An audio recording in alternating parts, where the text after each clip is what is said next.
Le potentiel des basketteurs camerounais malgré la débâcle de l'Afro-Basket 2017, un regard interrogateur sur les usagers de la route, voilà les centres d'intérêt de la déclaration d'humour de Cardinal Aristide Ier. Bonjour Jean-Claude, bonjour chers auditeurs de Cameroun Magazine. Ces derniers jours, mes yeux ont beaucoup marché.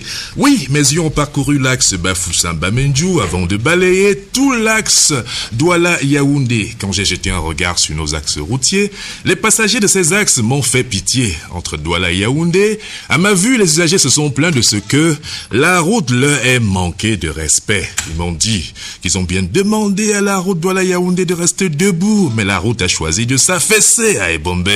La route a préféré leur dire la vérité cash, car, dit-on, la vérité c'est comme les fesses, on est obligé de s'asseoir avec.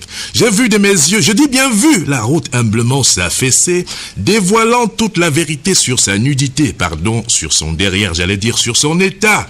Deux routes qui s'affaissent dans un intervalle de temps aussi bref, il y a de quoi se demander si nos routes ne sont pas régies par un principe de vase communicant.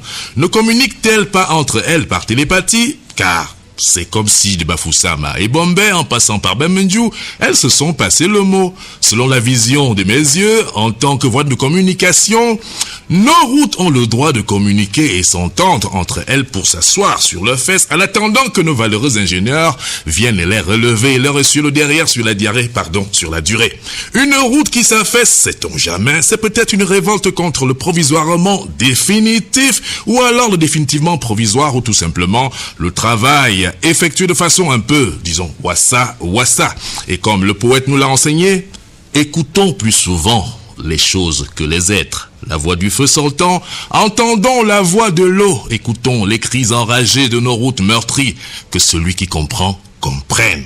À la suite de l'effondrement de la route à Ebombe, j'ai aussi vu de mes propres yeux, je dis vu, des futurologues qui affirmaient déjà que entre Douala et Yaoundé, chaque fois la route, lorsque ça se coupe, la catastrophe ferroviaire suit. Avance. Avec cette déclaration, j'ai vu un usager de la route répondre énergiquement en ces termes. Doucement, allez loin avec vos fausses théories là. Qui vous a dit que sur la route Douala-Yaoundé, là où la route se coupe, la catastrophe ferroviaire suit? Vous croyez que nous sommes déjà au mois d'octobre? Nous sommes encore seulement en septembre, et vous parlez déjà de catastrophe ferroviaire. Espèce d'oiseau de mauvais augure. Dès que les ingénieurs ont commencé à nettoyer le derrière des routes qui se sont assises sur les fesses dans notre pays, moi j'ai préféré détourner mon regard par pudeur et en souhaitant qu'après nettoyage, que les ingénieurs mettent beaucoup de couches, les grosses couches de bitume à ces routes pour les rendre imperméables et surtout très durables.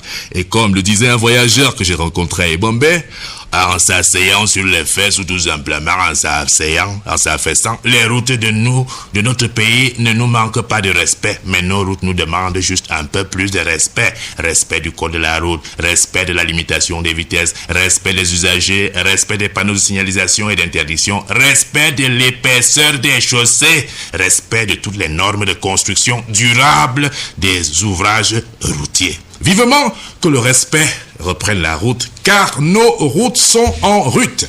Après cette information routière devenue un peu routinière, mes yeux ont commencé à picoter, comme si on allait m'annoncer une mauvaise nouvelle.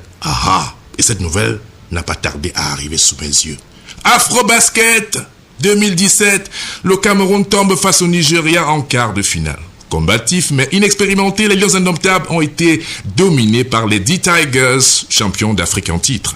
Pour la deuxième fois consécutive, j'ai vu, de mes propres yeux, l'équipe du Cameroun s'arrêter à ce stade de la compétition. Une compétition au cours de laquelle mes yeux ont, malgré la défaite, remarqué quelques valeurs sûres sur lesquelles les Lions du basket pourront s'appuyer pour nos conquêtes futures. Il s'agit du meneur Thierry Bokmis, il s'agit de l'ailier Adala Moto que mes yeux ont vu passer de peu à côté d'un double, 20 points et 7 rebonds. Il s'agit aussi bien entendu de l'espoir de tous les espoirs du basketball camerounais, notre jeune pivot de 22 ans, auteur de 18.3 et 9 rebonds au premier tour et d'un double 32 points et 10 rebonds au second tour. Ce jeune Camerounais fait partie des valeurs montantes du basketball en Afrique et même dans le monde. À la fin du match contre le Nigeria, ce jeune basketteur et moi, nous nous sommes regardés dans les yeux.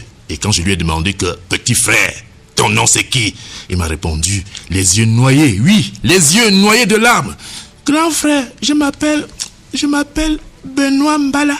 Mbala avec MBA, Bala avec BA, à mes yeux, ce n'est pas une ressemblance, c'est juste une simple coïncidence. Avec le jeune espoir du basketball, Benoît Bala, restons en vie avec les Bee Gees qui chantent, oui, Stay in Alive.